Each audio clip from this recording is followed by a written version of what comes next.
কালকে একটা ব্যাপার হলো। কালকে একটা বন্ধুর সাথে আমার দেখা হলো। তারপরে সে আমাকে বলছে যে, "ভাই আমার একটা মেয়ের সাথে ব্রেকআপ হয়ে গেছে। তো আমি এখন কী করব?"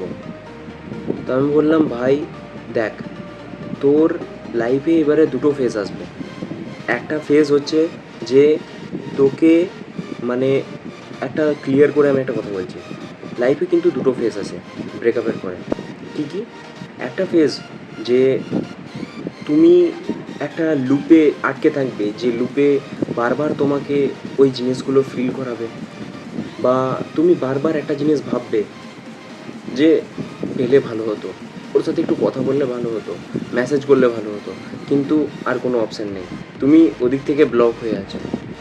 আর আরেকটা ফেজ, তুমি এই সব কিছুকে ইগনোর করে ভালো ভালো মোটিভেশনের কিছু দেখে বা লাইফ চেঞ্জিং ভিডিও দেখে সেগুলোকে সব কিছুকে ভুলে গিয়ে এমন কিছু একটা জায়গায় ফোকাস করো যেখান থেকে তুমি 5 বছর পরে নিজেকে এই লেভেল থেকে এই লেভেলে দেখবে।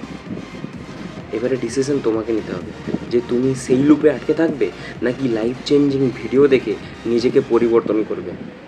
তো ভাই একটা কথাই বলবো, মেয়ে হোক বা ছেলে, ব্রেকআপ করে যে ছেড়ে গেছে সে কষ্ট কখনো পায় না। কষ্ট তারা পায় যারা ব্রেকআপের পরে আটকে থাকে সেই জায়গায়। তো ভাই বা বোন, যেই আছো ওইখানে আটকে, ওখান থেকে বেরাও আর নিজের লাইফকে দেখো, নিজের ফ্যামিলিকে দেখো এবং নিজেকে দেখো যে ভাই তুই পরশু যে জায়গায় ছিলি আজকে তুই সেই জায়গায় নেই। আজকে তুই পুরো পরিবর্তন হয়ে গেছিস। আজকে তুই পারছিস না ফ্যামিলির সাথে ভালো করে কথা বলতে, বন্ধুদের সাথে ভালো করে কথা বলতে, তো ভাই ওঠ, আগে বাড়। লাইফটা অনেক বড়।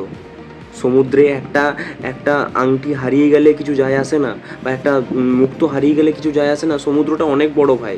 তুই ওখানে গিয়ে নামলে না, আরও একটা কেন, তুই একটা জায়গায় 10টা সোনা পেয়ে যাবি, তুই 10টা মুক্তো পেয়ে যাবি। তো ভাই নিজেকে দেখ, লাইফটাকে বানা, নতুন করে গড়, নতুন করে এগিয়ে যা, তারপর যা হয় দেখা যাবে।